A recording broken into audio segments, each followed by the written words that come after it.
मैं साईं बाबा सनी सिंगनापुर धाम जौनपुर लखनऊ मार्केट से 1 किलोमीटर दूर मुस्तफ़ाबाद से शिव महाराज बोल रहा हूँ। और मैं अपने अब महाराज जी से पूछने जा रहा हूँ। महाराज जी, कल हमारे देश के प्रधानमंत्री का गला भराया, तो उसके बारे में आप क्या बोलना चाहते हैं?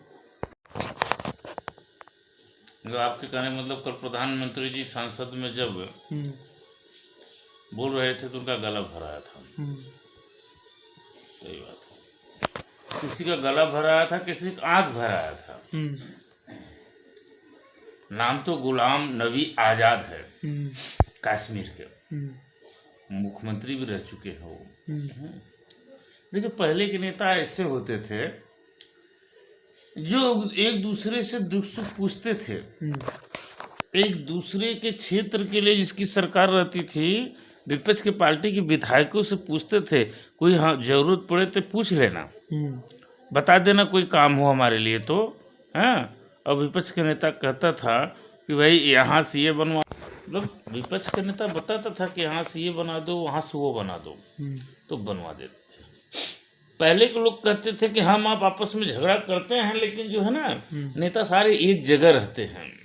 नेता सारे एक जगह रहते हैं, फिर भी हम लोग आपस में झगड़ा क्यों करते हैं? लेकिन आज राजनीति बदल चुकी है।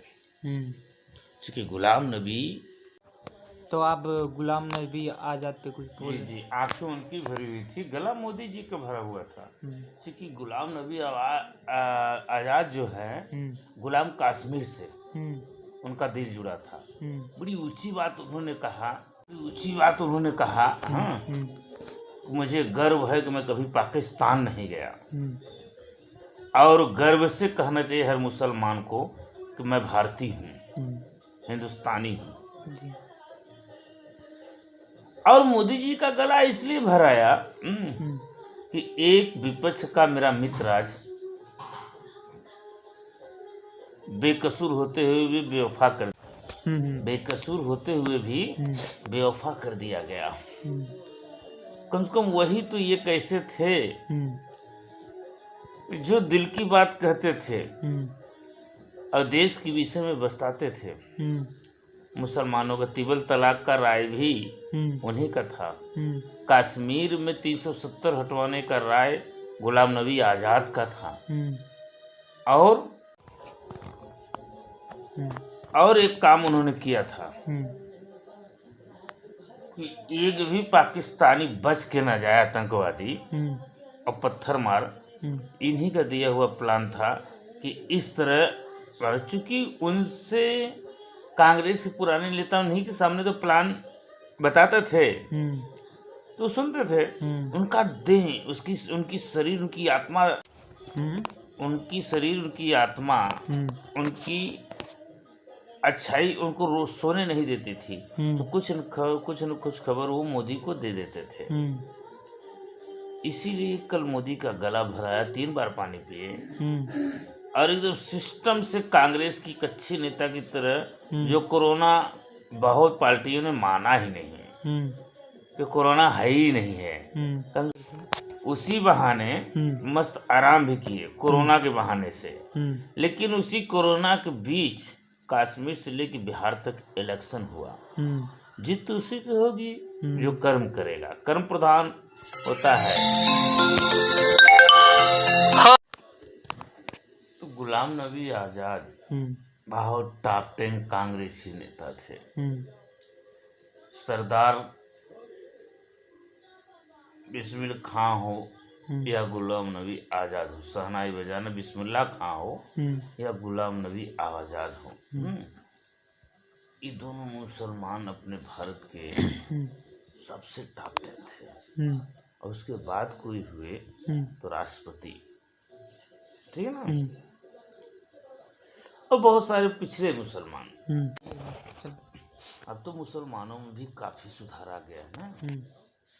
सब देशभक्त हो रहे हैं, जिनको पेंशन मिल रहा है, जिनके खाते में जा रहा है, और जिनके घर मकान बन रहा है, जिनका लड़का बच के आतंकवादी छोड़ के चला आ रहा है, समर्पण कर दे रहा है, ठीक है ना। बड़ा बड़ा नेता भी तो बहुत बड़ा काम करके बचा है, इतना बड़ा वहीं 26 जनवरी वो लोग बच गए हैं। अब बचा है फंसत हैं, जे फंसाए रहन फंसत बचत हैं, और जे फंसा रहा फंसाता पकड़ा था, नंबर जन लोग का आए।